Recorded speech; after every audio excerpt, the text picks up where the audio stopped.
Something came in the mail today. Oh, okay. What? Check this out. What the? Scanners and Videodrome, too, that have been on my list for a while, but I've never seen. Wow. Yeah, so I've never seen either of those, and I saw that you had them on our list for horror movies to watch. I know nothing about them. Are they both Cronenberg? Yeah, they're both David Cronenberg, yeah. It's it's one of those things that I just never saw. 89 minutes, holy crap. All right, but today, we're watching Star Trek. Oh, yeah. Almost halfway through the season, not quite there yet. Wait. Oh, you're done. Boo just knocked over the light. Boo, come here. All right, we're going to get started, and Boo might be here, or he might get kicked out if he knocks over the light again. We'll see how you can act, Boo. It's kind of fitting because they introduced Data's cat last episode. Oh, yeah. Does you think he knocks over lights, Boo? Captain's log, stardate 44429.6. We're on a mapping survey near the Cardassian sector. Kardashian? Cardassian. Last time I was in this sector, I was on the Stargazer running at warp speed ahead of a Cardassian warship. Stargazer mentioned. I hope their scout ship makes contact soon. It's not a good idea to stay too long on a Cardassian border without making your intentions known. I'm gonna hear Kardashian the whole episode, but I'll get over it. Oh! What is it? Kelp buds, plankton loaf, and sea berries. Wow, okay. Didn't think they'd be continuing this so soon, or at all. Yeah. No muffins or oatmeal or corned beef and eggs? For breakfast? Keiko, I've been thinking. Divorce. You've been introducing me to all this wonderful food that you're accustomed to. I'd like to do the same. What kind of foods? Scallop potatoes, oxtails and cabbage. Let's go. Something's wrong. Red alert. Take emergency stations. They need me at the transporter. We're going to Red Alert on his scene. That's great. Wow, they're really going down the list. Who needs family stuff? Chief. Multiple hits, sir. The Cardassian ship is standing down. Well, let's see if they'll answer our hail now, Mr. Worf. This is Captain Jean-Luc Picard of the Federation Starship Enterprise. Whoa! All right. There is a treaty between our peoples. Perhaps that fact was unknown to the Federation starship which destroyed our space station. They had barely enough time to send an emergency signal before they were incinerated. That guy looks great. Yeah. Let me talk to my superiors, find out what is behind this. Give me 1 hour. The alternative is for us to continue firing at one another. And in such a contest, you would be at a disadvantage. Very well. 1 hour. Okay. Interesting. That might be up. I mean, that's up there. Favorite alien design thus far. I mean, he looked. That's a good one. That bridge was good, too. That was like movie level. Alex, this is obviously way too high. You need to reframe me. That's where it was when I filmed it. I asked you if it was fine. You said it was That is not where it was. Just put it back to where I had it. Reframe me.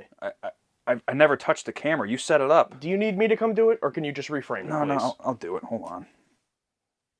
Today, we are thanking some of our annual target demographic tier patrons. These guys signed up at our highest tier the whole year up front. That's amazing.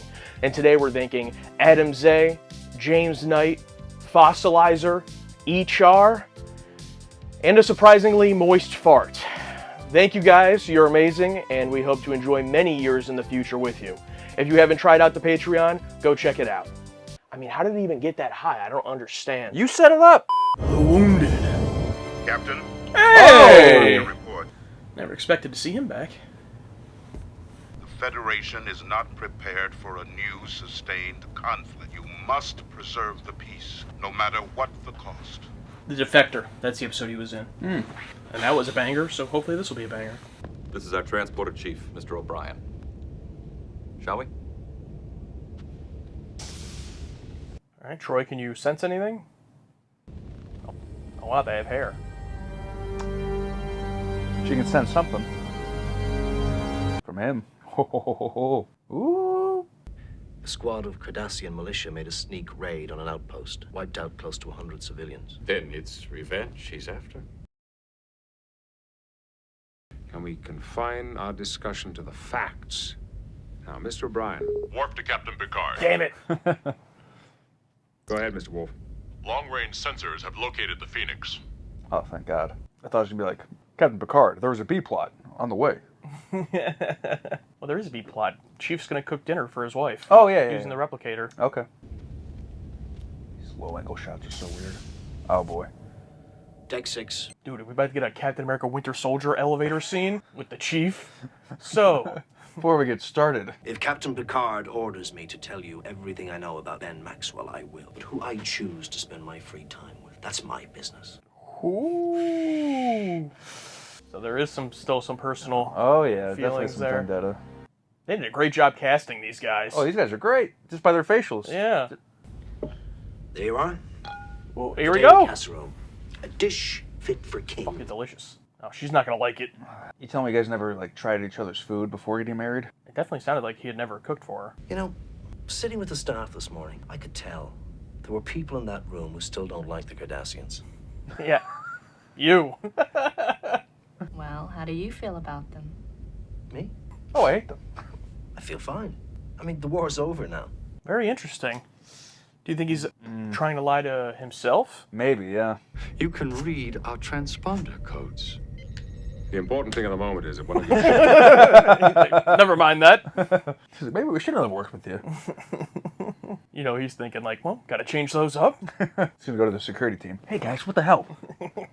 Are you going to stand there while our ship is destroyed, Captain?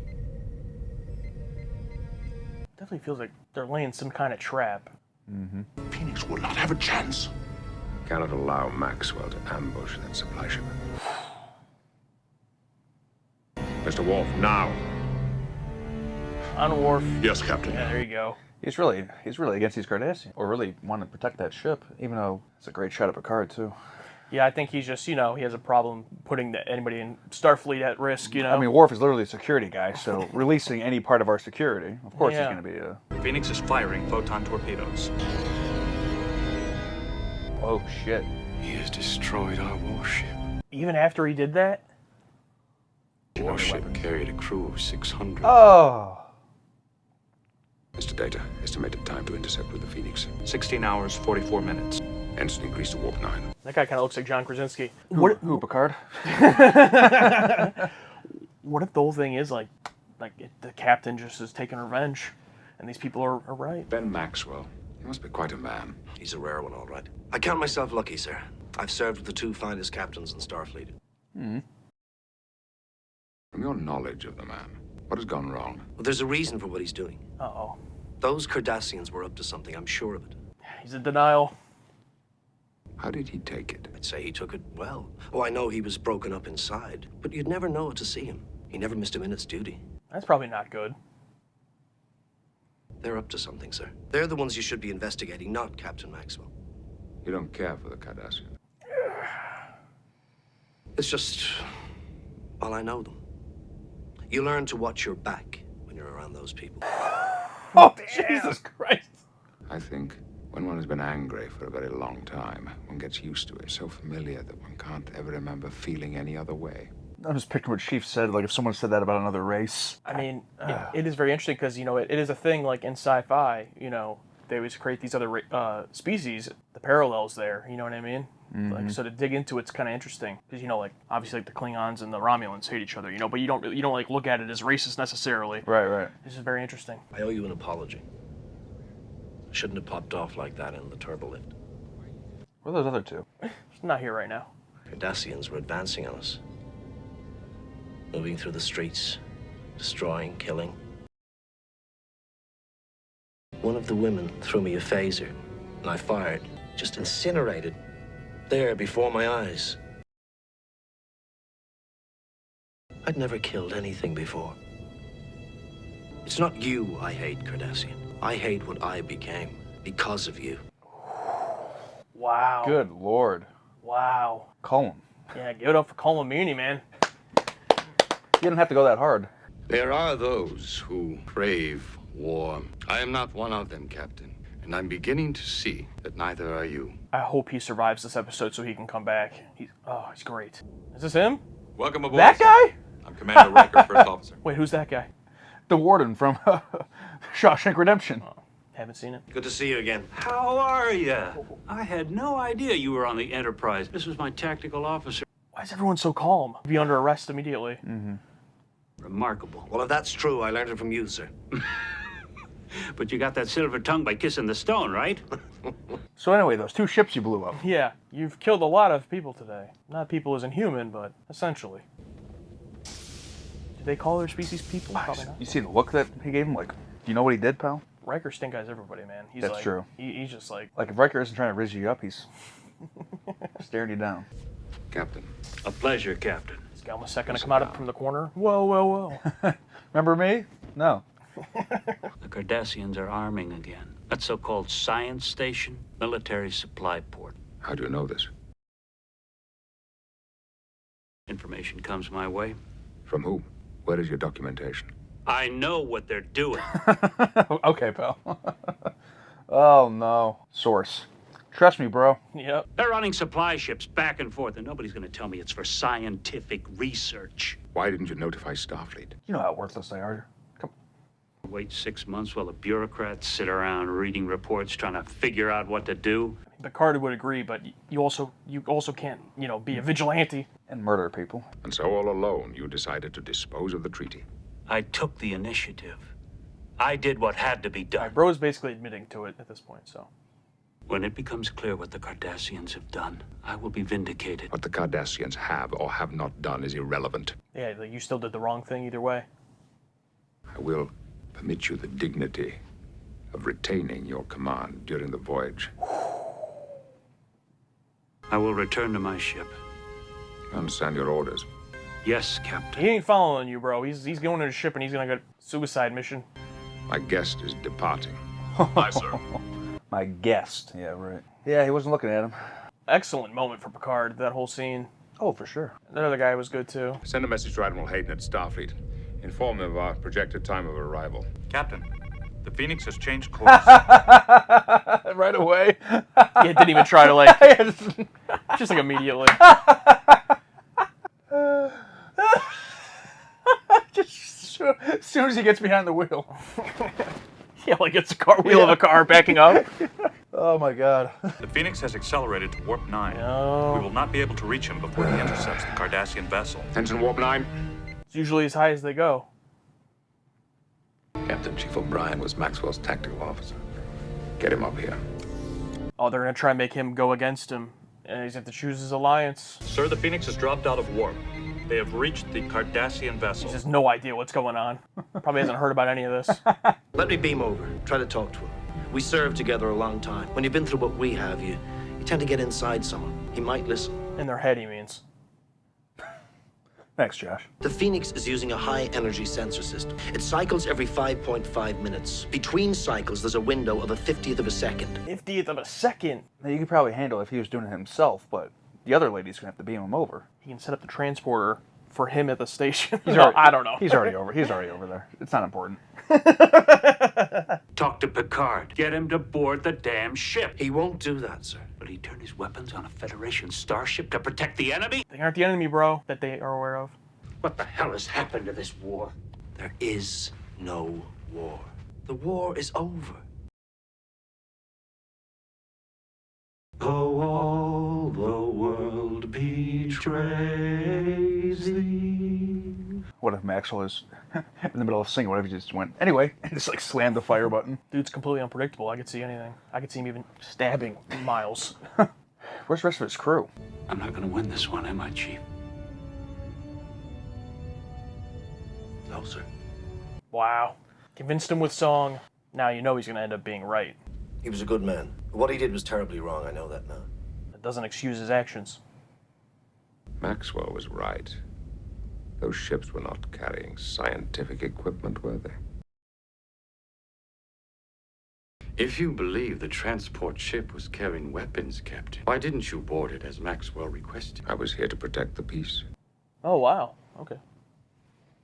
If I had attempted to board that ship, I'm quite certain that you and I would not be having this pleasant conversation. And that ships on both sides would now be arming for war. Captain, I assure you. Take this message to your leaders. We'll be watching. Damn! Oh, look at that look! Oh, cold. Cold. Get the hell out of here, Galmaset. Dismissed. You're done. Turns his back. Holy. End on the scene! End on the scene! Time to tier list the wounded. Let's see what we rated it. 3, 2, 1. Oh! Oh, you did that S. I did the classic retro S. A Federation starship on a merciless attack. You have killed nearly 700 people. A Starfleet renegade on the brink of madness. We had to act now. Picard must destroy his fellow officer to stop a war. You must preserve the peace, no matter what the cost.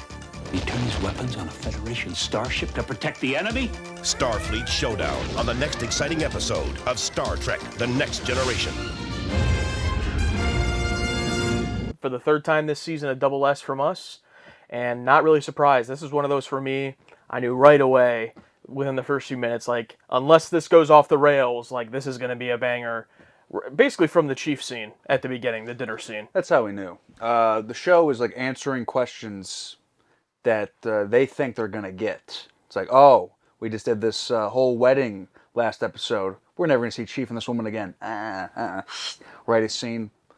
Give us an episode. And not only that, continuity of their relationship, but also basically a Chief episode, which I never thought we were ever going to get, to the point where Riker shoved aside, Data shoved aside, Geordi shoved aside. Like, one scene with Troy, you know, where she, like, senses, and very nice, subtle use of Troy, too, not, like, too overly. I didn't need a scene of Troy going, you do feel something against Cardassians, don't you? You know what I mean? It's like, just like, huge improvement for Mr. Chip Chalmers, because... Yeah, redemption. His previous stuff, Captain, you know, yeah, whatever. But this was like, okay, I think I got to figure it out. And also, for the 4 writers, you know, tell a play story by all that. Yeah, an example of where it didn't affect it. Yeah, I think this is like the second time that's happened. But, watching this one, I'm like, is this an S? I think this is an S. You know, where you like something, but you're not sure. You're like, yeah, this is an S. Yeah, and you can tell me if you're different, but for me, like, what separates it for me, in terms of what makes it an S, is just, when I think of S, I just think, it's one of my favorites. And this is one of my favorites, you know. I don't think there's necessarily a huge quality difference between an S and an A. Like, an A is like, yeah, an A. Like, that's a great grade. Like, you get an A. But it's like, but did you hit that level? Like, did you hit that upper echelon of like, oh, I put this in my, you know, in my go-to, one of the best ones. And, you know, that should be a rare class, but this season has just been so great. And so, yeah, I would put this right up here where, you know, if you asked me, like, oh, can you name 10 episodes of the entire franchise thus far you like better than this one? I don't know if I could right off. Like, I have to think about it. That's how good it was. And basically a Chief episode. I mean, he's not like the main character. It's not like Data's Day with Chief, but it is the first of what we've ever gotten of a Chief episode. Yeah, he's part of the establishment. He's part of, you know, the main problem, and he's the solution, basically. And no B plot to distract this. Oh, while we're trying to find the Phoenix ship, there's also a mining colony that the sun's going to blow up if we don't evacuate everyone. So you better find because we need the Phoenix's extra storage to move these people. It's like, you know what I mean? It's like, let's just sit with Chief and his wife. Let's just sit in this board. Let's just sit in the elevator with Chief and these 2 other dudes. Let's have a nice scene with Chief at the bar with the other Cardassian. It's like, yes, those like nice moments where to strip out all that B plot shit and give me more of that. Yeah, it's very interesting because, you know, they did the balance well. So I guess we can start with the plot before we jump into Chief specifically. Like, a lot of times, yeah, we tend to get stuck in that scenario where we're like, there's a lot of times where maybe we would have been like, oh man, I just want to see Chief and his wife eating dinner and like his personal stuff and like this whole story with the you know, the Cardassians and this guy in the ship. I don't care, but this is just another example of it doesn't matter what it actually is and like the tropes and the memes that we make. If something's executed well, that's what matters. And the first act of this show with the hook and then the first few scenes, it sets up this story. So interesting and so well done. And Mark Alamo, who's playing Galmaset, as this Cardassian is so great and intriguing, and their makeup is so great that I'm fully intrigued and bought in. It could have been any, well, maybe not any, but it could have been whatever they wanted to do for that sci-fi-ish plot, even though it's a little bit more of like a war-centered story. We can get into that, but do you agree with what I'm saying? Like, they didn't all of a sudden, hey, this is also going on. It was like, no, this is this very interesting story that also has to do with the Chief, and that's what drew me into it. Yeah, it was a very good through line, and slowly giving away details about why things are happening. Little clues, like Troy looking at the Chief, like, you have something, you're feeling something. And, you know, Chief at first, like, oh, no, I feel nothing. You know, I feel nothing for the Cardassians. And then later on, he has that great scene in the bar where he's like, it's because of what you people did made me who I am, and I hate you for that. It's like, oh, jeez. Yeah. Yeah, it's a war story. It's a racism story. Kind of a lot of Star Trek stories are like that. It's like, we're on the brink of starting a war here. Yeah, I love this episode. Yeah, so sticking on the plot, you mentioned how it's still, you know, all these different things, but you mentioned it's a racism story. And to touch on that, I find it very interesting because the one where it sticks out the most is the scene with the Chief talking to Picard, where he makes the comments like, around these people, you learn not to trust these people. Yeah. And that's where it really kind of sticks out. And I mentioned it a bit in the reaction, but it's interesting because in sci-fi or even in fantasy or in other genres, you can make this argument, but a lot of times species are created, and it's kind of like a way around racism. Mm-hmm. I don't mean that in the sense that, like, it's the creators getting around racism. I mean that, like, you can do whatever you want with another species, and most of the time, no one's going to, like, call you out. And, you can say, Klingons are all have anger problems, or Vulcans are all, hide their emotions, in these things. And when that causes conflict in the show, it's not necessarily like a race issue. But to put it in that light in this episode, especially in that scene with the Chief and Picard, I thought it was very interesting that they did that and made you look at it that way. And my second point on that is that, we live in America, so, like, we're the melting pot of the world. So we have all different types of people here. That's the whole point. And it's not like that other places in the world. And one way that this made me think about racism that I don't usually think about, because I usually always just think about it domestically, is wars between countries. And like two different countries go to war, one wins, one loses, but afterwards typically the ones that loses, but whatever the case, they're still going to have that resentment, towards those people. Because of their national history. So it's more like a nationalism or that type of racism, which I found very interesting. It's something that Star Trek has never explored really before. Yeah, or even after the war's over, there's still a lot of resentment towards. I'm sure some World War II vets and, Vietnam War vets have still hold some animosity towards, people on the other side, despite it being over. So, yeah. It's very interesting to look at it that way, because I've always just looked at it through the domestic lens of racism, which is a whole completely different topic. But, yeah, the war side, and them having this war with the Cardassians, and the line that Ben Maxwell, is that his name? Maxwell, yeah. Says at the end where he's like, I'm not going to win this one, am I? He's looking at it still through a war lens, or he says, what does this war come to? And Chief's like, the war's over. Yeah, there is no war, yeah. Yeah, very great point. And also, at the end, I also like Picard calls Gal Gadot? Gal Gadot? I like how Picard basically calls him out like, you're moving weapons, but he doesn't tell Chief that. Probably doesn't want him to know. It's like, yes, they were right, but it doesn't matter because it's not right to accuse, but you were right. But it's like, we need to be better and not just go around accusing people. And Picard's like, basically, now because of all this, and the mercy we've shown, you're gonna go back, and we're not gonna talk about this. The treaty's still on.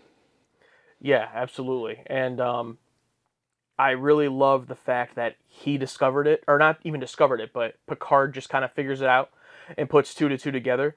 Because, I was thinking there was going to be some last scene where it was like, wait, there really was weapons on that supply ship, like some type of like hook ending. But no, Picard is just like, no, I know what's on there. And it really reinforces his conversation with Captain Maxwell earlier, where he basically tells him like, oh, but the supply ship, there are all these weapons on there. And he's like, it's irrelevant what they do or do not have. And he's like, what do you mean it's irrelevant? But he probably knew right from that point. He had already put it together, or at least started to. Yeah, they haven't done anything yet. And we don't want to, start anything right now. And if anything, this probably helped the situation because he tells the dude, like, hey, go and tell your superiors, and then turns his back on him. So this probably worked out better that they did do it this way. It's like, hey, I've shown you mercy. We helped, you know, you lost some people, but we did stop this. And I know you got weapons on there, so. And we kicked your ass earlier with your one ship. We disabled your shields easily, so. Back off. The very small B plot that there is with Chief and his wife, Kiko, was that her name? Kiko, yeah. And him making her dinner, which looked excellent, even though he used the replicator. And he makes a comment about, my mom wouldn't use a replicator, you know, used all real food. And Riker did a similar thing a couple seasons ago when he cooked and he didn't use the replicator and his food was bad. But I'm sure the Chief's mom's food wasn't. I'm sure it was good. But it makes me think, like, oh, I guess the replicator is kind of like a newer technology. You know, like how people, I mean, also Picard's brother, Robert, talked about the replicator. So it's interesting how, you know, they don't just treat it as if, like, oh, this replicator's been around for 300 years. So, like, I wonder how new it is. Yeah. But also, like, Chief's like, oh, yeah, she was a master chef. I'm pretty sure she was just like she wasn't just a mom. Yeah, just a mom, you know. And moms are great. Love moms. And she was probably a great cook. Probably a great cook, but not like, you know, not like... She wasn't Gordon Ramsay. Yeah, not Gordon Ramsay. But the fact that she was able to cook probably put her above. And probably the same with, you know, Robert and his family. They're amazing cooks, but they're probably just, you know, doing the bare minimum. But in the eyes of now, of that world, it's like anyone who cooks is probably, whoa, you can cook? Yeah, exactly. Yeah, it's like heating something up in the microwave versus actually making a meal. Yeah. But what did you think of that whole side story? Was there enough of it? Did you want more, or did you like the amount that was in there? Oh, I loved it, and I love I love those little tidbits of the lore. You know what I mean? Oh, and then he starts singing the song, and then that leads to that great scene later on, which is probably my favorite scene, when Chief starts singing the song, and he sits down, like, and I think that subconsciously drew Maxwell to Chief to sit next to him, so he's away from the controls, and say, hey, if I'm sitting down, you're sitting down. We're cool. And they have that great moment where they do the war song together. It's like, good stuff. Bring it up earlier, use it later. Yeah, absolutely. And I think that I agree in the sense that there was the perfect amount of it, and it was tied into the main story enough without being like absurd or expositional, you know, for the sake of it. Rosalind Shaw, this is her second appearance as Kiko, and I thought she was great. Obviously a small role, but already you're seeing the chemistry between them. I don't expect them to be a huge part of the show, so it's not like they're going to have a ton of time, I'm sure. But in what we've seen, it's like already believable. I mean, we've never seen them on screen before their wedding episode, last episode, and now it's already like, I fully believe it. There are some things like, oh, you guys didn't talk about what you ate growing up or anything before you got married. I don't know how long they knew each other before they got married. Exactly, yeah. Yeah, I mean, it's just weird. I don't know. Maybe they just never talked about it until now. I mean, I'm not married. You are. I mean, was that a realistic post-marriage conversation? I think it depends on the specificity of it. Like, in general, did they talk about what food they like? Probably. But the specificity of, like, oh, my mom used to cook this meal and it was so good and I'm going to make it for you. Like, I could see that conversation not coming up. You know, there are things from my childhood or my wife's childhood that we've been together 10 years and we just happen to not bring up, and then she'll bring it up, and I'm like, oh, that's so interesting. Or, I'll bring up one from mine, and she'll be like, Josh, you said that 4 times to me. Oh. With everyone sidelined, everyone just gets like one little moment. Worf is super security detailed, and I like seeing him do his job, I guess, because he was very, I mean, he's always like this, but he was very, like Picard gives him, like, oh, make sure you have a security officer with the Cardassians at all the time. Like, okay, I like seeing stuff like that. You know, he's still a security guy, and seeing him do security type things besides just running to a problem with his yellow shirts, like seeing him like divvy out security. Riker gave his stink eye to the chief, yeah. Nice little moment as well, like, Yeah, and I loved Worf, kind of, putting pressure on Picard when he wanted to, make the other ship was called the Phoenix. The Phoenix, yeah, make the Phoenix vulnerable, and Worf was like, it won't stand a chance, and he's like, do it, Worf, basically, and he's like, yes, Captain, and it's like just great little moments like that. Yeah, because he cares so much about the security of it's his job. Yeah, and I didn't say it earlier. I want to give credit though. This is just a hunch, but Jerry Taylor, who came onto the show, I think this season or maybe last season, but I saw on there that there's 4 different people with the story credit, but Jerry Taylor was credited with the teleplay. And I'm guessing a lot of these like great one-liners or great little moments is, that's the part of taking the story and putting it into a teleplay or a script has to be, those one little, 1 or 2 second things that when you're coming up with the story, you're not thinking about, how Worf and Picard are exactly going to have this interaction. Yeah. So I got to give him credit because I think that we've noticed it this season a lot of times, that improvement and just kind of a higher standard than what we've seen, and it really shines through here. Another great one, Picard, when he's talking to Maxwell's like, history will look on this and say, this man was a fool, and he's like, I will accept history's judgment. It's like, oh, he's so great. Yeah, those little moments. Yeah, you can tell with those, I call it the wall of writing credits, story by tell. It's like, it's like at first it's like, and you think about it like, okay, give one guy just to write the baseline story. And then you have someone come in and modify it to get in all those continuity quips or continuity conversations, or like, at this point in the story, with how long it's been, a conversation between these two characters would end up like this, or go like this and not feel fake. Yeah. So they all feel lived in. Yeah, it's like this conversation makes sense for what's happening at this point in time, instead of, some guy coming along and like writing dialogue that would not work. So yeah, it's it feels like someone like Jerry Taylor and someone like Ron Moore, like that's their job, that's their shtick, is like, does this make sense for the show, for the characters, and also the actors to a little bit extent as well there. Mm-hmm. And I also just want to bring up the Cardassians. I don't want them to lose out and get overshadowed. Yeah. Excellent makeup. Not only that, yet again, this show sets up a great villain that could return. It doesn't kill them all off. It doesn't, and I'm actually interested if they were to return again. And just that little, at the end with Picard and Gul Macet, I think they that's just their one name. It sounds like, even though it seems like a first and last name, but they all just called him by his full name the whole time. So I'm guessing that's it. But anyway, just that last scene there, we were like, damn, if this guy shows up again, who knows what could happen, or who knows if maybe a war does start. Do you find it repetitive? Because it seems like every species, like Klingon, Romulan, and now this one, it's like, oh, they're all just right on the edge of war. I guess that makes sense. Yeah, this is like the third or fourth time that's happened where like they're trying to. I don't think the species was intentionally baiting them to war. No, I agree. They were just doing their own shifty shit. Yeah, they were just doing their own. We're moving weapons here. Were they going to start a war? I don't know. But this, this Shawshank Redemption guy, they're moving. Just goes rogue. Yeah, I think it's comparable to like the U.S. having some stuff going on that no one really knows about, but like we do it. We're not trying to directly start a war with like Russia, for example, but it's like we're just making sure we have our shit covered. And then what if like one Russian guy came along and one Russian general or whatever was like fuck and just like exploded. Yeah. It's like, oh well, guess we're going to war. It's like that's what it seems like. Yeah, or we find out someone might have nuclear weapons and bomb them. It's like. Yeah, so I think that's what was going on here, and I guess that looking at it that way, when you try to look at if you take the planet of Earth and just make it space, it probably would be full of species all doing the same thing. For them, they were just unlucky that they ran into Ben Maxwell, who had this vendetta because of them killing his family.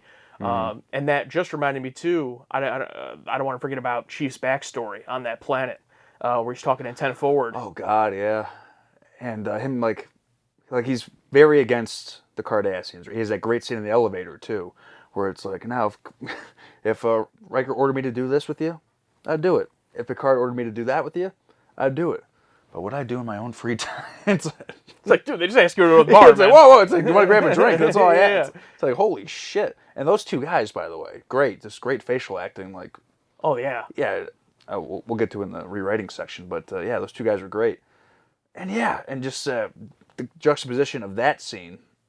Of like, I don't want anything to do with you. And that scene in the bar with the drink, it's like, I've never killed something before. And, and I killed one of you guys, and like, he didn't want to do it. I just stunned the first guy. And it's like, because of what you guys did, it made me, what I am. It's like, yeah, and that hit hard. And you got to give it up for Colomini, because he was given one of his first big opportunities, knocked it out of the park. God, I mean, he's been there since the beginning, right? He's been there quite a bit. He was in the pilot, apparently. But he didn't like really be there until season 2, and I don't think he even got a name until like somewhere in season 2. But like every chance or everything they've given him is just knocked out of the park. And the continuity of his racism. Oh yeah, all the way back to pen pals. Yeah, you're gonna bring that. You're gonna bring that aboard the ship. And was he one of the ones who saw the Offspring, who saw Data's daughter before? Oh, I don't think so. Maybe, but I just remember it being like nameless people. Okay, yeah. I think just walking in the hallway, people were just like, naked alien. Yeah. I was gonna say something. While you're thinking, forgot to mention, this is the second episode of 1991. Really? Yeah. Oh, so we haven't made it into 1991. Nice. Yeah, the episode before this, Data's Day. Yeah, Started first one in 91, yeah. Another year down. It's crazy every time. Soon we're going to get to the year we were born, but not yet. That's still a little bit away. Not yet. I also want to point out it was also a very strong episode for Picard. We've talked about a couple of his scenes already, but while this is probably going to be remembered by us, as I wouldn't be surprised if it's remembered by the fans as the Chief at first big episode, Picard has one of his best showings here so far. I mean, just even like Worf and people on the Enterprise questioning what he's doing, but he knows the entire time. He's never like vulnerable, or he's never made to look the fool like the guy tells him. I mean, he is just stone-faced and sure of himself, and that's why he's the captain of the best ship on the Enterprise, or in the Federation, the Enterprise. Yeah. And it's great one-liners, great quips, great comebacks, and great final scene where he turns his chair on the guy. It's like it reminds me of checking the dust. It's like he's got his own little things. I love it. Yeah, absolutely. I don't really necessarily have any negatives for the episode. We'll have rewrites, but that's more from like a creative standpoint. Negative-wise, I mean... No. I just loved watching the episode and not knowing, like, is the Phoenix guy even, I loved how it progressed, too, the story. It's like, is this a work or is it not? It's like, they didn't let us know until, like, the very end when he beams aboard. That's a great scene, too, where it's like, he just murdered, 600 people, and, like, Riker's, just staring at him, and, like, Picard is, like, being, like, very civil. They're both being very civil at first. It wasn't just, you did, you know what you did? It was very like, oh, it's great. Oh, good to see you. And then they get to his private quarters. Do you know what you just did? Yeah, absolutely. And I guess we can wrap it up there, because in our exclusive segments over on Patreon, we're going to be talking about Ben Maxwell. Was he justified in what he did if, in fact, he was correct about the weapons on the supply ship? We're going to talk about our philosophical thoughts on that, or morality thoughts on that. That's what everyone wants to hear, Alex. These two doofuses, what we think about that. But yeah, no, we're talking about it on the Patreon, so go check it out.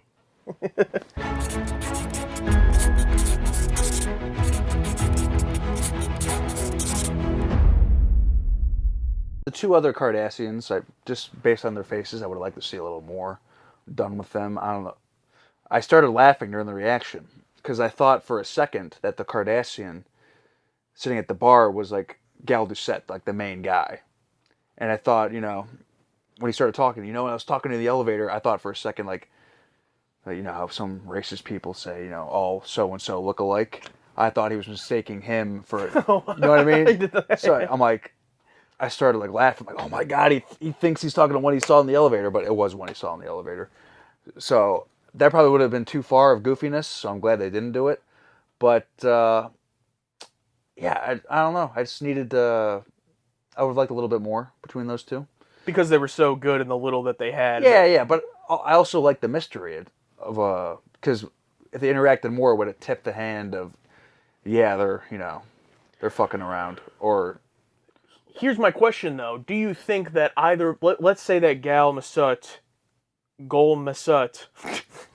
knew about the stuff in supply ships. Do you think these two guys did? Because like there was the one scene where he was on the computer and he was like, what are you doing? Go to your quarters for the rest of the trip. And that made me kind of feel like maybe they aren't like in on anything, those two side guys. Maybe they are just kind of like side guys that are just doing their job, and he was just doing something innocent on the computer, but the head guy knows that what's going on, so he's pissed because he's like, you're about to expose this whole thing. Yeah, that's a good point. But that guy doesn't know it. Like, he doesn't know he did anything wrong. Right, yeah, that's a good point. Like, who knows what? Yeah, that's good. Yeah, it's really good. And that's part of why the story was so intriguing. For me, the only rewrite I would have necessarily is just this is more of just like a fantasy scene I would have loved to see because of the way this episode ended with Picard, like just knowing or just putting it together. Really great scene there with him at the end. I don't know if it would have been repetitive or if it would have like I'm not sure how it would work to affect that one if it should have been before or after. But I would have loved to have a scene where it's Riker. Maybe he comes into the ready room and Picard's sitting there. This is after this has all gone down, and Riker's kind of the one that kind of brings it up to him, like, "Hey, this and this and this doesn't add up. Like, why did they do this? Why did they do this?" And you think it's going to be, Picard having this fascination, only for Picard to basically like confirm his suspicions, Riker's suspicions, without saying it out loud. Like, I love the idea that Picard knows this, but he's not going to tell even his own crew because he wants to keep this peace. And like, imagine Worf's reaction, or imagine these other people's reaction if they. So not that he's lying to them, but just for Riker to be like, it doesn't add up that they'd be out here doing this and this, and Picard just goes, the peace is very important, Riker, and like kind of giving him a look like, I know you're right, but we can't. Like that's what's going on, and it's like, oh, I gave myself goosebumps. But it's like, I would have loved to see something like that because it's one thing to say it to the enemy, like call them on their bullshit, but if he said that like with Riker, like as number one, where it's kind of like an unsaid thing, I would have loved that. Yeah, that would have really added to the weights because I already think Picard's not going to tell anyone. No, he's not. But if he reaffirmed it to Riker, yeah, that would have, I think it would have been a heavier sell on how big this was. And like, oh, Starfleet can't even find out about this, like, so like no one on the Enterprise can know. Like that would be really heavy because Picard's so, I don't want to say how honest he is, but like he's so like, he would never lie to his crew, Yeah, so like, but he understood what was happening Sins of the Father too. You know what I mean? It's like he understands like we got to keep the peace here. So that's my one that I could think of. Everything else though, the way they told the story, I was so intrigued. Another example of like the story was really good, but because the answer was just simple. Like there was no crazy twist except for like the stuff at the end with Picard where it's more of a suspicion, but like there was no, wait, Maxwell's actually captured. It's like, no, he just wanted to like, it's actually being ran by Cardassians. Why do they blow up their own people? Yeah, exactly. Yeah, it was never blown up. Yeah, that's more of a Romulan move. They'd blow up their own people to blame the Federation. Yeah, I don't know about these guys. No, subtlety. I just love the subtlety of this species. You know what I mean? It's like Klingons are so honor-driven. Romulans are so slimy. Ferengi are so, evil, conniving. Mischievous, yeah. But like, I like, it's like, what is this species like? Because really, they didn't set this whole thing up. This Maxwell guy just, I started blasting. Yeah, it's basically, it really is like, everyone, probably even Starfleet, not Picard directly, but probably Starfleet's doing shifty stuff too that like they probably shouldn't be. But it's like it's kind of like an unsaid thing, just like in the real world of like no one do anything stupid, so no one has to say anything to anybody. Like we know Russia's doing shady shit and China's doing shady shit. It's like we both know we have nuclear missiles pointed at each other at all times. Yeah, it's one of those like, okay, we're cool, right? We're cool. Yeah. We don't because we know if one fires, the other one. It's just going to lead to a whole bunch of death. Yeah, and then that's when the Borg comes in. They don't give a fuck. They just destroy everybody. The Chief O'Brien backstory on the planet. I really thought this, and it didn't end up being what it was, but I thought, like, man, how much would this have hit? He says he's, like, in there protecting women and children. These Cardassians came in. He stuns the first one. Someone hands him a phaser. He kills the second one. He's like, you make me become this. That hits hard. I don't want to take anything away from that. Imagine though if like in the whole thing he's so out of it, someone hands him a phaser, he kills a person. He kills a child. That was I thought about that, like, oh, he killed the people. One of the people was protecting. Yeah, specifically a child though, because like killing anyone is bad, but like just an innocent child, and then right after that happens, like skirmish, like. And no one ever found out, like because this planet was just like attacked and killed by everybody. Like he never because why would he report that? Like he never reported it, and just no one ever found out. And he's just been living with that. And telling this Cardassian is like the first time he's told anybody. That would have been like, oh, no wonder he hates. Because like, look, I get it. It hits hard. What I became. You joined Starfleet. Like it's a little bit like you didn't think you would ever kill anybody, but. It still hits hard. Again, I'm not taking away from that. This is a rewrite. It's not a negative of the episode. I'm just saying, wow, that would have been crazy. Maybe they didn't want to go that far. Yeah, like maybe something crazy where like he's locked hands with the Cardassian. It's like, you know, what this he's on the phaser and like goes like that, and just one of the kids cowering in the corner. Because he even says like, oh, he incinerated right in front of me. Like if that had been an innocent child, the last thing I saw were its eyes looking at me in fear. Yeah. Ooh. And then after that, you know, maybe even added to it, and then I beat that Cardassian to death. To death with my bare hands. Yeah. Looking at the Cardassian right in the eyes as he's saying it. Yeah, I'm just picturing like younger Chief. Maybe he's like a bit bulked up, you know, ripped a little bit, ripped shirt. And just like that scene in the Batman where he like gives him like himself the adrenaline shot. Whack, whack, whack. Yeah, when Starfleet did eventually bust in and save him. Yeah. Chief. But yeah, I feel like, yeah, that, and if he did, you know, kill the Cardassian that way, but the kid was killed by a phaser, that'd have been nuts. But I guess maybe, first of all, maybe they didn't even think of that. But maybe it's not, the show's not ready to get that deep, like that dark. Yeah, maybe they thought it was too much. I guess I don't know, but this show, you know, can be pretty dark sometimes. Yeah, I mean, Riker let a kid die in season 1, so. Yeah, the survivors, just an entire race was just wiped out by entire planet. Yeah. Yeah.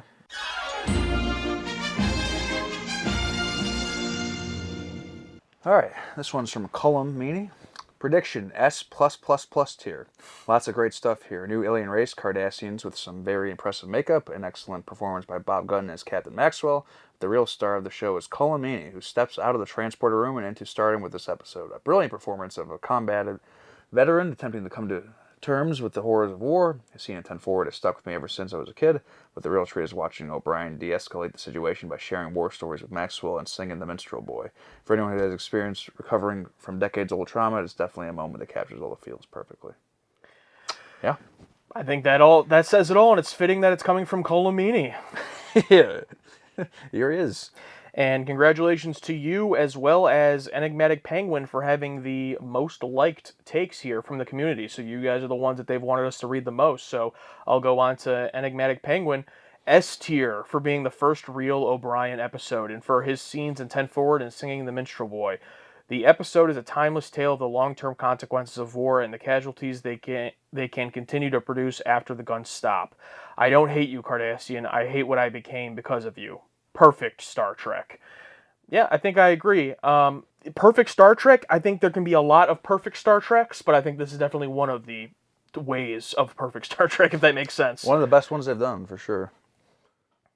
And they've both already said S tier. Yeah, obviously the community overwhelmingly on Patreon rated this one an S tier, and over 90% was either S or A. And all patrons get to participate in that, so even free patrons. So go check that out over there if you want to participate in our tier list for every episode.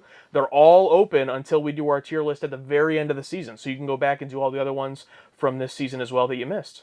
This one's from Chris Mickelson. The Chief. The Chief. The Chief. Oh, that's a new thing. Yeah, the tribal chief. Chief O'Brien. This one I got to read from Dion, and if you watch our videos and you watch the Patron Takes segments, you probably hear Dion's name a lot. And I have to acknowledge that because Dion somehow, dude must have his notifications on. Good for you, because it's the first comment on almost every Patron Takes post. So let's give it up for Dion. Bro is locked in. Acknowledge Dion. But Dion says, the Kardashians on TNG in 1991? That's what, and I joked about that immediately as well. I thought they were still kids back then. Oh, the Kardashians. Yes, that makes a lot more sense, as you were. And I thought it would have been hilarious if all the Kardashians all just had BBLs. Alright, this one's from Thicket Dweller. This is perhaps one of the most important episodes of The Next Generation. It has the virtue of containing what I consider to be the single most important line or concept ever spoken in Star Trek. I don't hate you, Kardashian. I hate myself for what I became because of you. I probably misquoted that. I didn't take the time to go back and listen to it verbatim. Yeah, I mean, that's one of those lines where it sits with you. It's a good one. Yeah, and that's where I'm going to give the credit on this one to Jerry Taylor. Now, I could be wrong, I don't know, but that's just the vibe I get. It seems like something that we've seen this season, kind of that improvement, and it seems like he's pretty good at that. And from what they've said, he's a big part of Star Trek moving forward, which is probably why it's probably pretty good. Hopefully. Jeffrey, Mark Alamo Gil Massett previously played a Romulan commander in the Neutral Zone and one of the alien delegates in Lonely Among Us. Yeah, so I said while watching it that he looked familiar. I had to look him up. And I saw that he was in those, and that's not what I remembered him from. There were some things we recognized, like Total Recall, but nothing that really stuck out. I don't know why he looked so damn familiar. He just must have one of those faces. But yeah, he was excellent, and I hope to God he returns. All right, this one's from Andrew F. This is Season 4's The Defector for me. The Wounded is a beautifully written, tragic story of a war-torn man who couldn't find a role for himself in peace. The Minstrel Boy war song sung by the Goat O'Brien and Captain Maxwell at the end is very touching, and the way it dovetails into the episode's score tugs at my heartstrings every single time I watch it. Also, no one makes a turn your back on someone moment look more badass than Jean-Luc Picard. Absolutely. A war-torn man who couldn't find his place in peace makes me think of Raise It Up for Bobby B. Bobby Baratheon. This one's from BN13. Welcome to DS9 Episode 1. This is what we mean when we say DS9 is darker. DS9 is slower like this and puts much more emphasis on characters, internal politics, and heavier themes like war and racism. How well you liked the episode is a good indicator of how well you'll like DS9. Also S tier for the song alone. Well, that's very interesting. If that's the case, that this is the first real example, then I think we will definitely like it. But we still got a long way to go. So long way to go, but we're on our way. How many comments on this video will we get of how we're watching DS9? Because that's on every single YouTube video we post, even non-Star Trek ones. So I'm going to put the over-under at 6.5. If you can find over 6.5 comments asking how we're going to watch DS9 when we get to it, you win. You win a prize. Every single one of those comments, every single one of those watchers better still be here. Better not be one of those, like, oh... Really quick, Josh and I used to have this joke. We go to movie theaters, and we'd be watching... One of my favorite jokes. One of the best jokes ever. And the trailer would be on, and it'd be a trailer for whatever. The trailer would end, and some guy in the theater would go, oh man, I can't wait to see that. And Josh would go, he's not going to see it. You're not seeing it. You're not seeing the movie. You probably already forgot about it. And then 6 months later, they see the DVD at the store, and they go, oh yeah. They don't watch it still. They don't rent it. They don't buy it. I don't even know what we mean with that joke, but... We think people are stupid. Well, like, not only that, but it's like people, like, I guess they just say things, like, to be cool or something. Like, oh, can't wait to see that. Like, they're not seeing it. It's like, as soon as that trailer ended, every memory, every thought about that trailer they saw completely left their brain.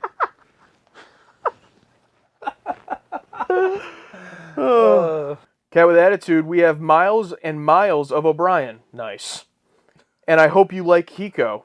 I did. She doesn't get the hate from me that she gets from a lot of others. Who hates Kiko? Racists. Wait, me immediately like, yeah, like she was pretty fine. Some people don't like her. Oh, she was great. Wait a minute. Like, it has to be contrarian on everything. Yeah.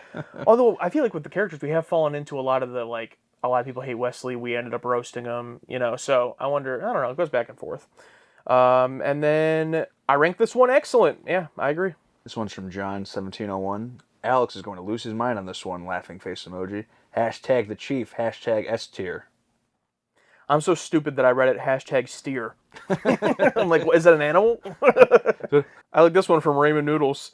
Oh my sweet baby children. This is why we have the segment, Alex. Takes like that. This one's from the lore. O'Brien must suffer. Why? Yeah, why? I feel like Colomini and the lore are beefing. I don't know. I've never seen them interact, but because I feel like one is heavily, lore, the other one heavily, the chief.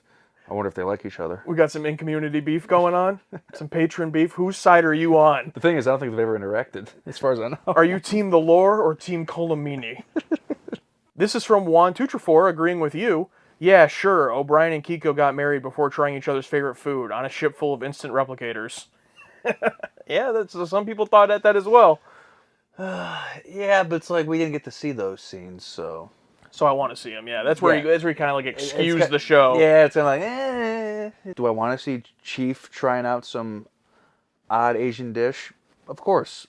Do I want to see him deliver this great story while having some potato casserole? Absolutely. This one's from Pokesaurus. obviously fantastic character work for O'Brien and an actor who had the chops for an increased role. Subtly stealing the show, though, is Patrick Stewart's monologue at the end, which further establishes Picard as someone who has a harder edge to him post-Locutus. Harder edge post-Locutus. I don't know. I feel like he's always had that hard edge. I agree. I agree with them. Yeah? Yeah, I mean, I agree that with you, too, where in previous seasons where he has that, like the episode you brought up with the dust, with the Grisellas, the Grisellas weren't in the episode, but he says them. I forget actually what the species was called that he had to talk to. Oh, we just brought it up. The other day. Sheliak? Oh, Sheliak, nice. Look nice. at me. Yeah, look at you. Character growth. I'm using my brain. But I do think since, I feel like he's like slowly morphing into yesterday's Enterprise Picard. Like still far away from that, but like, couldn't you just see like over that, if this show had lasted another, how far in, or no, it wasn't the future, it was just a different timeline, but, let's say the show had lasted 15 years, like, Picard slowly turning into that man if things go the wrong way, like, just that little edginess. We keep trying to do these scientific expeditions, but we keep being drawn into this goddamn bullshit. I hate space! This one's from Swords. A tier for me. So not an S. So close to an S. More Chief is never a bad thing, and Colin plays this perfectly. The line, "I don't hate you, I hate what I became because of you," is brilliant. Just great writing and delivery by Colin.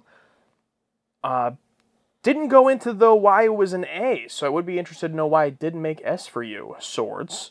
This is from Sixto. Episode 11 and 12 are absolute proof that there is someone traveling in time to satisfy Alex and Josh's wants. LOL. Also, this is the first time I noticed ships. Love that Nebula class, and that's the one you liked as well. Yeah, I forgot to bring that up. Yeah, that design where it's like the parts in the back of the Enterprise are like flipped around the other way. It's like, this looks so neat. And he said, I hope this has some of that effect on the boys, and it did, so absolutely. This one's from Marty, 63026. I love this episode. So stoked for the reaction. I love TNG. That's so funny. We've been doing this for fucking 190 plus episodes at this point. Just everything we've seen, in our comments, everything we've been through. And then there's Marty. I love TNG. Just so innocent.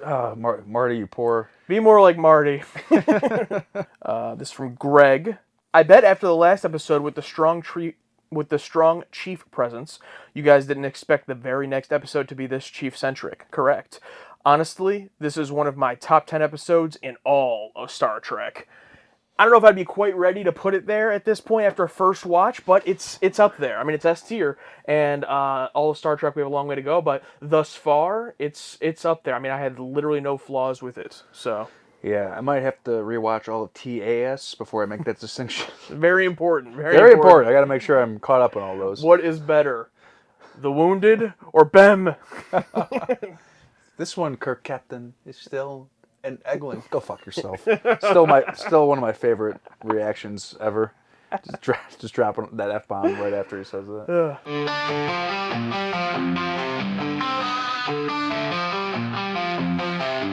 Another TNG episode, now in the books. Did TA hate it, or did they get hooked? Will they ever get it? We may never know. TNG Season 4, let's go! Warp speed, engage, engage. Warp speed, engage, engage. Warp speed, engage, engage. Warp speed, let's go! Talking over dialogue, laughing at odd times. You may get bothered, but TA feels sublime. They tear into your favorites, they love ones you hate. Yet you can't get enough of the reactions they make. They pause for big moments and make clever jabs. One half of the scene they will always yap. They've been at this for years with many more to come. Join this journey, set your phaser to stun. Warp speed, engage, engage. Warp speed, engage, engage. Warp speed, engage, engage. Warp speed, let's go, let's go. Warp speed, engage, engage. Warp speed, engage, engage. Warp speed, engage, engage. Warp Alex, I don't know if you remember ever watching this, but there was this series back in the 2000s called Masters of Horror. It was only for 2 years, but basically it was a series of horror short films. I don't know how good it's going to be, but a lot of neat directors, including there's even one by your boy, Brad Anderson, director of Session 9. Yeah. Really? No way. Wow. Awesome. Okay. Yeah, so I figured what a better way to start with Masters of Horror than today, checking out one of them made by John Carpenter. Did you guys say John Carpenter? Oh, hey, Nick, come on, man. I invited Nick to watch it with us. Oh, did you? Oh. Hey. Here, you can sit in my chair. Thanks, man. Oh, so that's why there's 3 chairs. It's comfy. Yeah, so Nick, as we all know, is, I wouldn't say just a John Carpenter fan. Fanatic, I would say. Take a look at this picture right here. Yeah, and the only other John Carpenter thing we talked about on the channel 2 years ago, Nick was with us for that, so now he's back. That's right, Halloween 3. Yeah. Yeah. It's good times. Yeah. I loved it. Yeah. Josh, can I talk to you for a minute? Do you mind? Oh, yeah. Yeah, come on. Let's step over here. Come on. You can look at that. Thanks. Yeah, let's come on. Hey, Alex, what's up? I would just like to be consulted if someone else is going to be on camera with us, especially after last time with Nick. Well, I mean, last time, Alex, that was 2 years ago. I mean, in the landscape of YouTube 2 years ago, we were like an ant, but now, I mean, we're like, I don't know, a large spider? Hey, do you think we should do a reaction to 8-Legged Freaks? Hey, stop. You're losing the point here. Look, the point is the channel is you and I, okay? And look, our audience already hates us. And introducing someone else into the fold? Wait. I know what this is about. What? You're afraid Nick's going to steal your shine if he gets on camera with us. Steal my shine? Yeah, come on. I mean, you know, you've been slipping a little bit recently, showing up late, missing the Slack message. Some stuff's been going on. I told you that wasn't my... Look, I'm not worried about anyone taking my shine, especially not Nick, okay? Wait, what do you mean? Well, why especially not Nick? I don't know why I said that. How about you prove it out there on camera? Now, excuse me. What was that about? Is everything okay? Oh, yeah, everything's fine. Alex was just kind of curious about, you know, some of the content selection we're moving forward with. We have a really cool announcement coming up, so we're going to be watching this show they've always wanted us to watch, and it's... Worried about Nick taking my shine. What a fucking joke.